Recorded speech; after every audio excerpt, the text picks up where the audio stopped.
Daily Horoscope, May 14, 2025 para kay Gemini.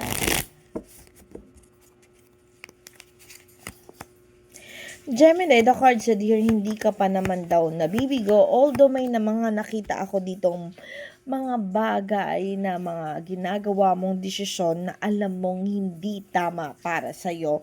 Like pagdating sa finances, you're out of control, Gemini. Sabi dito, may mga maling gawa, may mga maling pamamaraan, may mga alam mo na medyo mag-aalangan ka pagdating sa finances, pero nakikita ko dito kaya mo itong habulin, kaya mong gawa ng paraan at kaya mong solusyonan.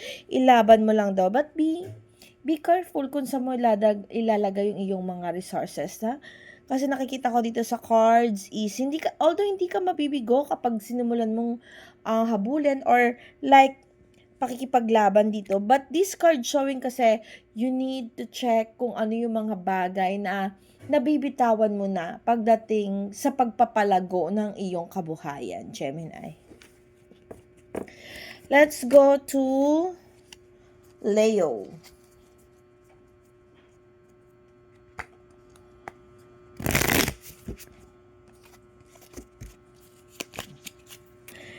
Leo, the card said here, new beginning, especially about relationship. Kung ikaw ang Leo na merong mga bagay na nagkagaroon ng something na kalungkutan regarding sa iyong love life this time, sabi mag-new beginning, maaayos daw. But you need to make sure na kung ano man yung mga bagay na pinag-awayan nyo, Leo, wala na talaga sa iyong puso. Or yung clear na, baka kasi nakikipagbalikan ka pa o nakikipag-associate ka pa with other person o dun sa partner mo, na deep inside, hindi mo pa talaga tanggap yung mga bagay-bagay na nangyayari or hindi pa talaga ganun kaklaro yung mga bagay na pinag-awayan ninyo.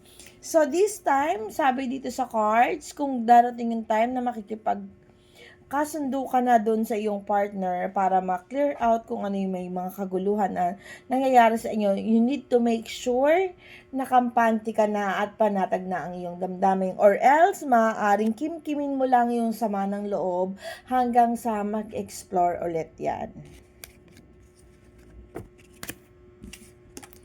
Let's go to Virgo.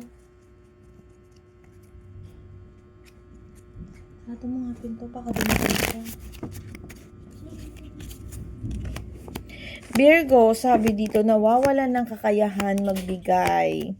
Sabi dito sa cards, you need to be careful, mag-ingat sa mga taong pagkakatiwalaan, maghinay-hinay sa mga bibitawang salita, or yung mga bagay na kailangan pang sarili na lang, wag na nating i-share sa iba. Meron kang mga betrayal card, may mga bagay na panghihinayangan ka daw, Virgo. So you need to make sure din talaga na wala ka nang miss out or mga miss opportunities, ganon, sa araw mo ngayon. You need to have focus to yourself rather than spend time with other people. Pupunta tayo kay Cancer.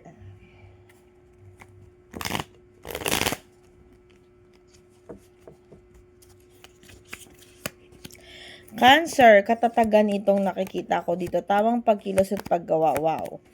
Cancer, this is your day. No, nakita ko dito all positive cards. Sabi dito pagkilos at paggalaw.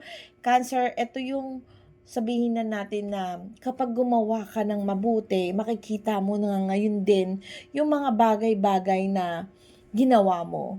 Ma-accomplish mo siya. Sabi dito sa cards, makikita yung halaga o value mo this time. So, the card said here, magkakaroon ng kakayahan magbigay, tumulong, at matatapos yung mga conflict na kinakaharap mo. Ipagpatuloy mo lang daw yung mga bagay-bagay na ginagawa mo kasi things will gonna be fruitful for you this day.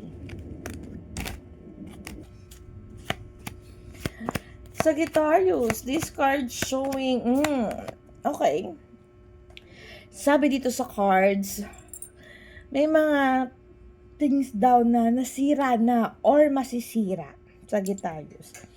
May mga bagay na about sa relationship, sa ibang tao kasi ito yung bumubungad sa akin ngayon kung kinakailangan daw na wag mo nang pagtuunan ng pansin, wag mo nang palakihin or something like na umiwas ka na lang daw. Yun yung tamang proseso, no? Like travel or kung long distance relationship ba kayo, ikalma mo yung sarili mo. Things will gonna be okay kahit medyo hindi ka kampante. Sabi dito, may mga maling gawa, may mga bagay na nasira pero Sagittarius, maaayos at masusolusyonan daw yung problema. Scorpio, mga bagay daw na hindi na pinaglalaban.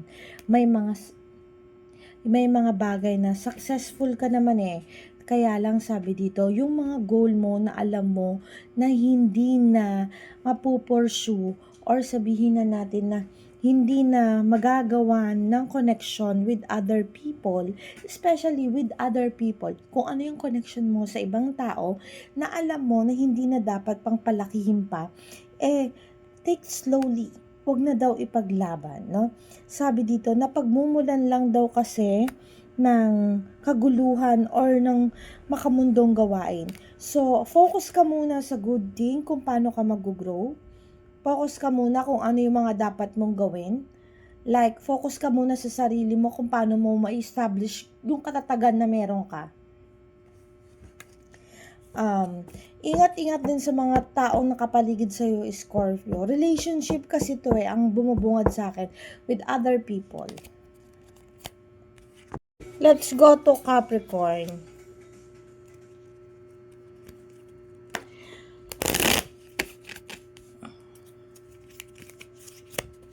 Okay, Capricorn, nawawala ng guidance ni universe. This card showing may mga bagay daw na matutuklasan ka. Sabi dito sa cards, buo pa rin naman daw yung mundo mo, kaya lang may mga celebration pa rin, ibig sabihin may mga positive at negative na mangyayari sa'yo today, but then mas sigurong mag-focus dun kung saan yung positive. Kasi may mga bagay daw na ikakalungkot mo. So, wag tayo mag-focus dun sa mga tao na yung sa mga taong nakapaligid sa atin, yung mga balita na paparating sa atin na hindi maganda. This card showing na focus dun sa goal. Dun ka lang sa work mo mag-focus, wag mo nang isipin yung mga negative na comments ng ibang tao or yung mga nakakabwisit na pangyayari sa araw na ito. Punta tayo kay Taurus.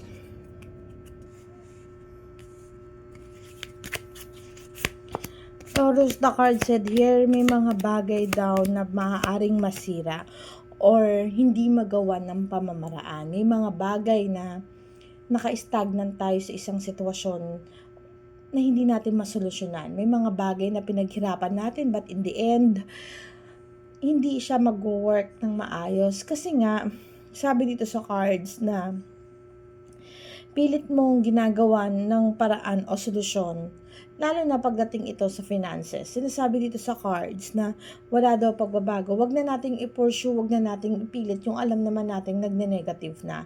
Make another plan or kung may mga bagay kang pinagsikapan, pinaghirapan, pero hindi nagbunga ng maganda, ibig sabihin, this is not meant for you, Taurus. Gawa na lang tayo ng ibang dapat nating pagpokusan at gawa tayo ng ibang bagay na mas makakapagpa-enjoy sa atin.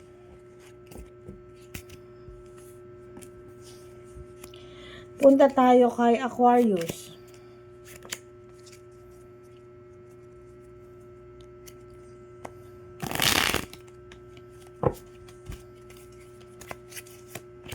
Aquarius, the card said here, may mga paparating na blessing sa'yo kahit na nakikita ko dito na may mga taong nagne-negative, may mga taong sumasalungat dun sa pag-asenso mo o pagpo-provide mo ng maayos na connection with other people. So, ibig sabihin, wag masyado tayong dumepende sa mga taong nakapaligid sa atin. Mag-focus tayo dun sa kaya nating i-achieve, Aquarius, no? Sinasabi dito, may mga disconnection, lalo na pagdating sa pera. Wag mo silang asahan, make your own, kumbaga ganon. Kung may mga bagay na nagne-negative sa'yo at nawawalan ka ng pagkilos at paggawa, at you feel down, you feel na parang pabaksak, sabi dito sa cards, wag ka mag-alala, things will gonna be okay. May mga paparating pa rin naman na ikakaayos daw, or may mga bagay daw na may mga bagay na pinagsikapan mo na hindi naman daw masisira o mawawasak. Punta tayo kay Aries.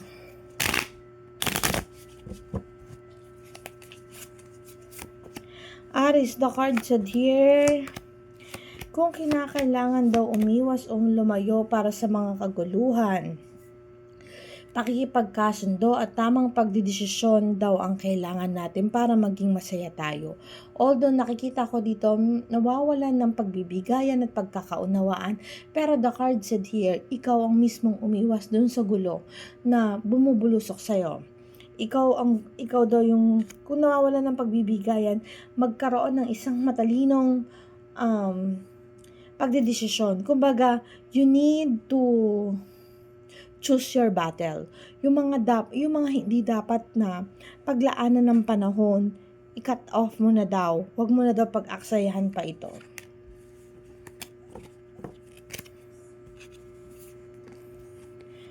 Pupunta tayo kay Libra.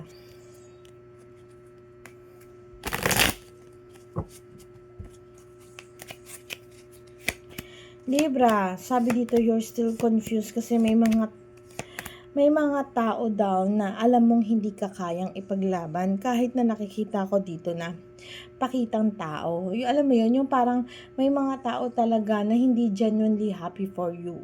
This card showing kasi na you need to check or you need to see all the colors of the people around you. Parang nakikita ko dito sa cards kasi na you need to check kung sino yung pagkakatiwalaan mo, lalo na sa mga bagay na gusto mong gawin sa buhay mo. Marami ka kasing gustong gawin, marami kang gustong patunayan. The problem is, yung mga bagay na yun, hindi mo na-achieve, lalo na yung mga taong nakapaligid sa'yo is not happy for you, or parang hindi sila talaga genuinely friend, or totally gusto kanila na maging successful. Alam mo yun. Pupunta tayo kay Pisces.